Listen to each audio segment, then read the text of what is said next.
So today we want to talk to you a little bit about attenuation. So let me ask you, attenuation. When in the competitions and the beers that you've judged so far, how many have you had that have been very overcarbonated? Overcarbonated, I've had one or two. I think there were, yeah. So 20%? Maybe. Yeah. So overcarbonated, by that you mean, like a gusher. Not an infection gusher, but just like, whoa, they put too much sugar or something. Yeah. And then there are other ones where it's just, too much carbonation for the style, and I mean, it's a varying degree. Oh yeah, that's true. But gusher, I think I had one. Yeah, so gushers are so common that I mean, there's even a checkbox. No, there's not a checkbox on the score sheet, but it's a real common thing to see on score sheets is that your bottle was a gusher.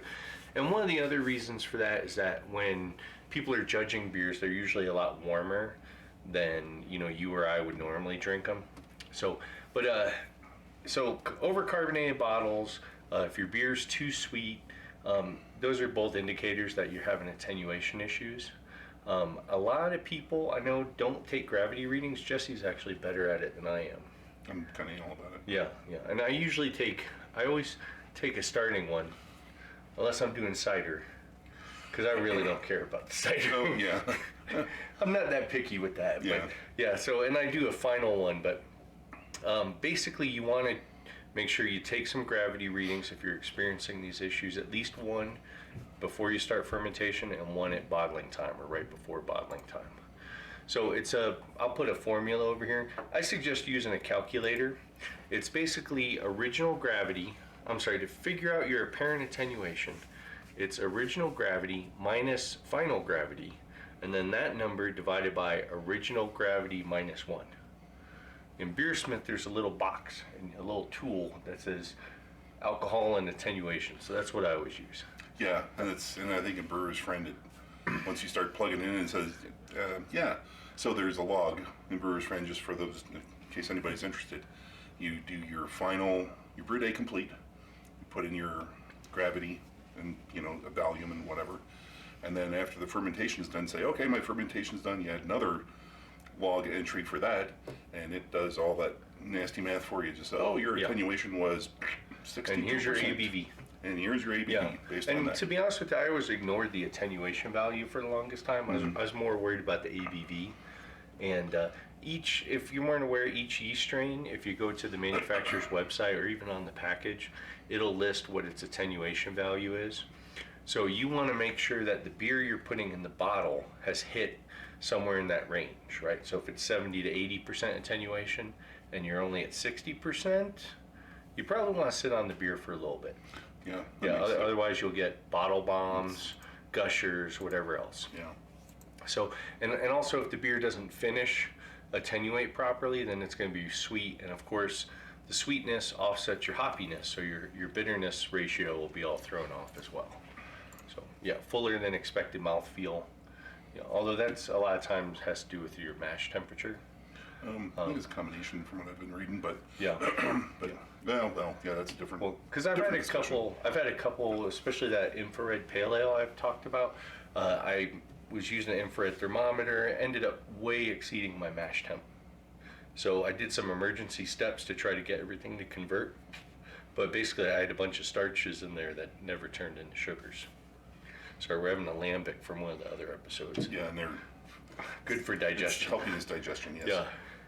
So, and bottle bombs, of course. If you ever have a bottle bomb, warning, get your safety goggles on, nice heavy coat, some gloves, and get those bottles refrigerated or put them outside or somewhere where they can't hurt people, because you could get severely injured by bottle bombs. Yeah, that's no joke, for sure. Yeah.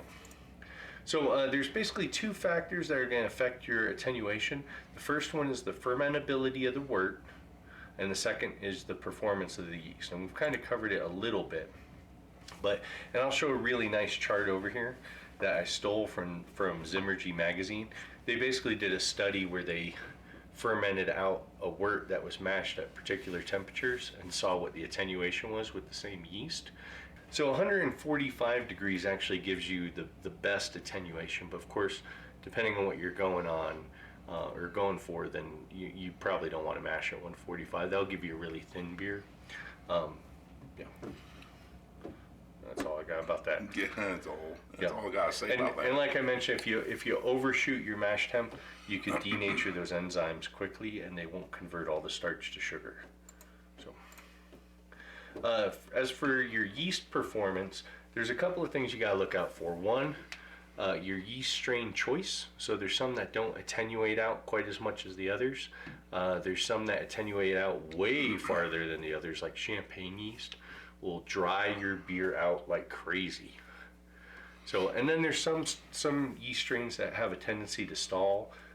The Saison yeast are a good example of that. They'll ferment like crazy, and then they kind of stall out for a week or two. Although I've heard open fermentation fixes that. So, look into that, or I'll look into it. But another thing that could affect it is if you have poor yeast health or a low pitching rate. So basically, if the yeast don't have enough buddies to help them eat all that food, or they're not feeling well, then they can't, they just won't. Poop out. Yeah. And then stable temperatures within the yeast strain's range.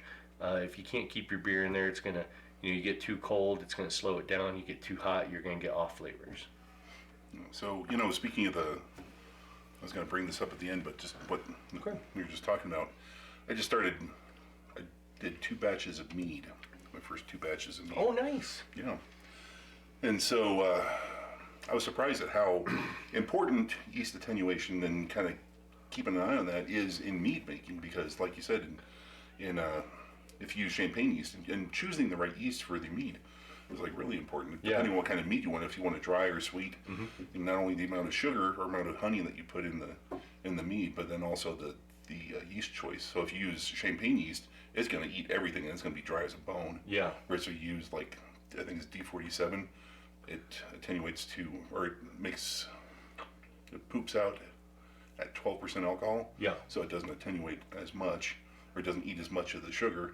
So it's a little bit sweeter mead. So, so it was kind of interesting learning about just, a little bit of that, and yeast choice as being a big deal. Because when I was first started brewing beer, I was like, yeast is yeast, lager, ale, good to go. USO5. You know so much more now. Yeah, and so now I know. Yeah.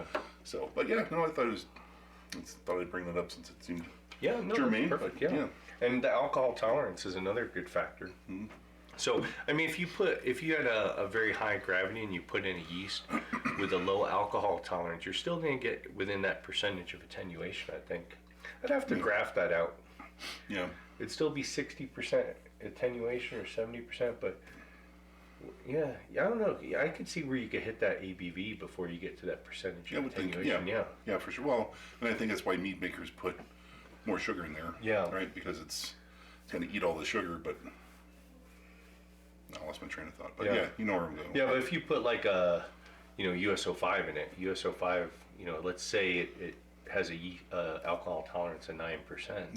Yeah, it's going to hit 9% and be like, Yeah, maybe like, this is an inhospitable environment for me. Yeah, and then you're going to have nothing but sugar. Yeah, exactly. Yeah, which might be what you're shooting for. Yeah.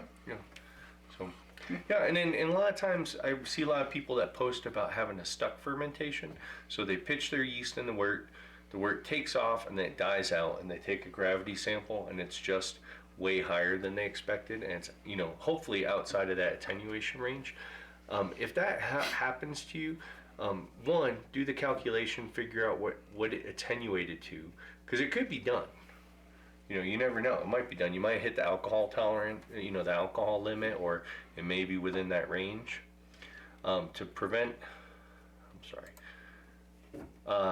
you could also rouse the yeast. So you could either take your carboy and kind of swirl it around, or what I like to do is I'll rack it into a secondary fermenter, and just the action of getting the yeast out and spinning them around will get them going again. And then, worst case is you could try pitching some more active yeast.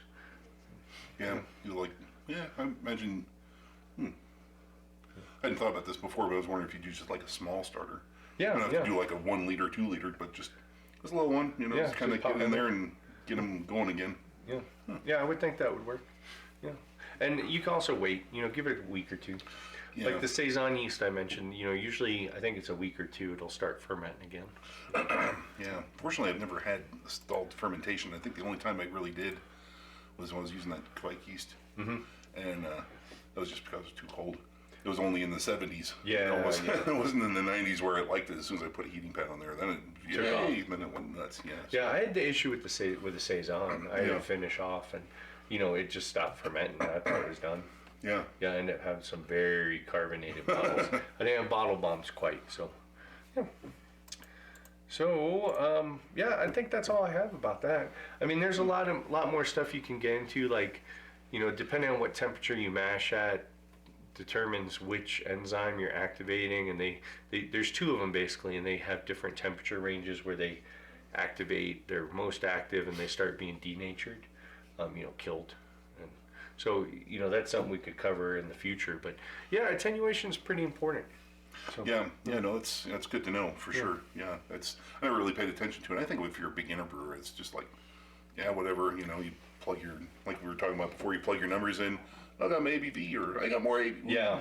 I was expecting a 4%, I got a 5%. Yay! Yeah. More alcohol. And, okay, why did that happen? You might want to know that. If you like it, that's great, but how can you reproduce that? In the worst case, be like, oh man, I only got 5% alcohol out of this one, and meanwhile it's a barley wine wort, then you might have a problem. It's awfully. There's something wrong. It's kind of thick. Well, and that's one other thing that, why I say take a gravity reading, because it might be done if you do that math. Because I'll see that post a lot, be like, oh, my fermentation's stuck, and they're panicking about it. Yeah. And they post their current gravity and their original gravity. It's like, oh, you're at like 75% attenuation. That's the top end for your yeast. Good to go, yeah. Yeah, that's what you're getting. Well, there's a lot of times where plugging my stuff into the brewer's friend or beersmith or whatever, it says attenuation is 85%.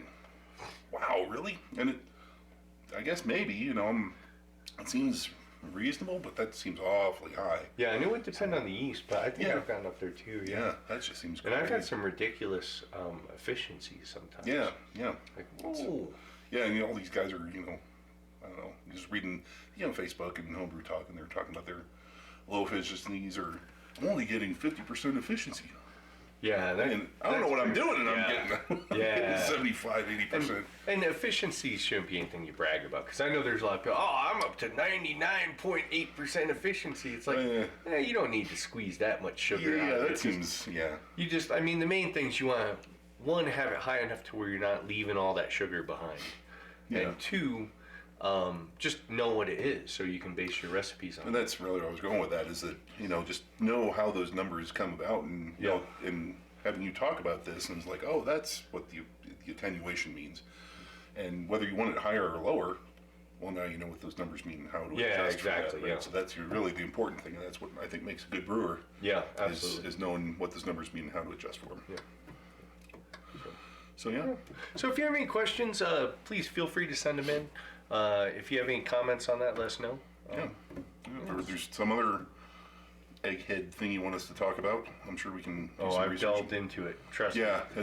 We were just talking about that beforehand. It's like we go down rabbit holes when we should be working or something, and so. But it's let us know. The only thing I'm bad at is the chemical names.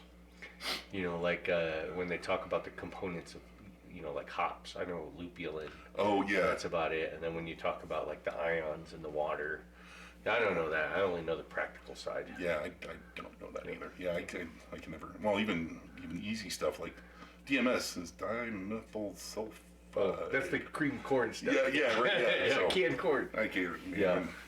See, I don't know what that is. I mispronounce diacetyl all the time. I hear a lot of people say diacetyl. I'm like, is that right, or I don't know. Who knows? It might be. Yeah. So, but yeah. If nothing else, somebody mentions it, give us another rabbit hole to jump down into. Yeah. And actually, one comment I did a training with our education session with the Homebrew Club, and had a couple people mention afterwards that they're not familiar with some of the terminology that's being used, like on their score sheets. If there's anything like that, like I think in this example it was the mouthfeel of the beer was one thing they point out, and that's of course the thickness of the beer itself, the viscosity. With something like a saison, you want it really thin or pretty thin and dry finish, and with a stout, you want a little meat to it. Yeah. But if there's anything like that, you want to know what it means and how you can control it, let us know. Yeah, and we'll find out. Yeah. But we probably already know. Probably, so we'll just let you know. Yeah. So I usually research everything when it becomes a problem for me, and I think I've hit pretty much all the problems. So I play it fast and loose sometimes. So. Why did that happen? Let's find out. Yeah, I've had a couple beers I brought to some judges. Like, can you tell me what that off flavor is? And they're like, yeah, no idea. Yeah, I see, and I don't take my stuff to. I let him try it. Yeah. He goes, "Oh, it's okay." I'm like, okay, it's bad. Yeah. No, I just know. Yeah, I'll tell you there's something I wrong know with you will. this. Yeah. Yeah. But yeah. So until next time. Yeah. Cheers. Cheers. Thanks for watching our video. Check out our website at coloradobrewtalk.com for more great content. While you're there, be sure to leave us a comment or drop us a line with your thoughts. You can also find us on Facebook and Twitter at CO Brew Talk, or follow the links below. Make sure to like this video and subscribe to our channel so you don't miss any future content. Or episodes, as the case may be.